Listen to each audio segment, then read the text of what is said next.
To season 2 of Senate Time. I'm Wesley Donahue. I work for the Senate Republican Caucus, and this is our live web chat that gives you the opportunity to talk directly with your state leaders about the big issues facing South Carolina. Today we've got Senator Phil Shootman from Greenville. Why don't you tell the people of the internets a little bit about yourself? Sure. Well, thank you, Wes. Thank you for having me. I represent, technically, I represent Senate District 5. That is the area of the northern third of Greenville County and the eastern portion of Greenville County is the district. It's been formerly held by only two other senators, Senator Lewis Vaughn for a short time, and of course Senator Vern Smith, who held the seat for 30 plus years. I am an engineer in my day job outside of here. I work for manufacturers in the area of engineering, consulting, primarily mechanical and air handling related industry subjects within their industry. I have a variety of manufacturers I work with across this state, from Greenville to Pageland to Horry County, Charleston, Abbeville, Greenwood, just all over. In fact, one of the reasons, primary reason why I decided to run for state government is working with these people, getting to know our state so well with the variety of people in their different communities, and just thinking that they needed some representation, and I wanted to take a voice for manufacturing, to bring a voice for manufacturing to Columbia, and I was spread the message in my district, and fortunately a majority of people humbled me and gave me a vote and allowed me to come down here and represent them. And by a majority, you mean all of them, because you had no opposition, right? Which means you're very popular. They really liked your message because nobody jumped in against you. Well, I've been very blessed. I've worked very hard listening to the people in my community. I love northern Greenville County and the east side of Greenville. I love South Carolina. I've spent many years going to the small diners, going to the community meetings, getting to know people, listening. I think listening is the most important attribute, and I did that, and I still prefer listening to speaking. That's why I'm a little nervous or hesitant here, but I'd much rather hear and listen and see what we can do about fixing the problems or concerns, or taking those ideas and implementing them. Well, and that's why we do this, because with the internet now, it gives you an opportunity to hear from people like never before. And exactly, and I'm looking forward to that. Yeah. In olden days, it was only whenever you went out campaigning, you're knocking on doors, whenever you really heard from people. But now, because of the internet, with Twitter and Facebook and all these different things, 21st century, it's around the clock. So that's right. Speaking of that, before we dive in any further on the issues and what happened this week in the Senate, you can ask questions of Senator Shootman a couple different ways. You can tweet us at SC Senate GOP. That's at SC Senate GOP. You can use the chat functionality right here on Ustream, or you can shoot me a quick email to wesleydonahue@gmail.com. Donahue spelled with an E, not an A, Donehue. We've already got a couple questions in here, but before we answer those, the stuff that happened this week, let's see. Today's Thursday, so we've been in a couple days now. Yeah. Point of sale has been the big one this week. Yes, sir. Yes, sir. And any insight on what's going on there? Well, I think there's been a credible argument made that our commercial real estate market, compared to our neighbors, there is a measurable inequity.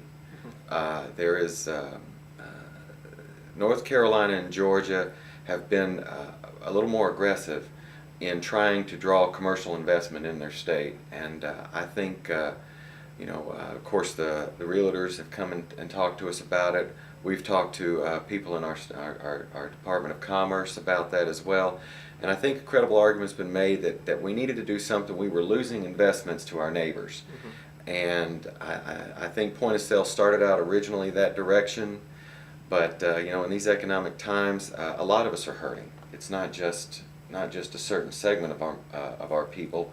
A lot of us are hurting, and trying to provide opportunities for as many people as possible without having a significant impact to state and local government services is the balance we walk. It's the line we walk here. And I don't think that there are enough people in the Senate, in the deliberative body, that feels comfortable that we've reached a point where we've struck a balance. And of course, every day is a new day in the Senate. I've served in the House for 2 years, and I felt like the House was a bit more predictable than the Senate.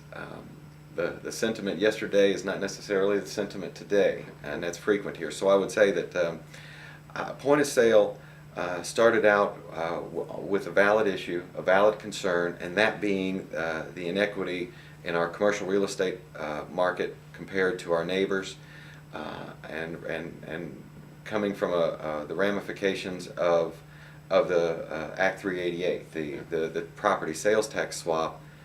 I have received enough information from people in my area and in Greenville County and in the upstate area, enough factual evidence, as well as talking with the Department of Commerce, that we need to do something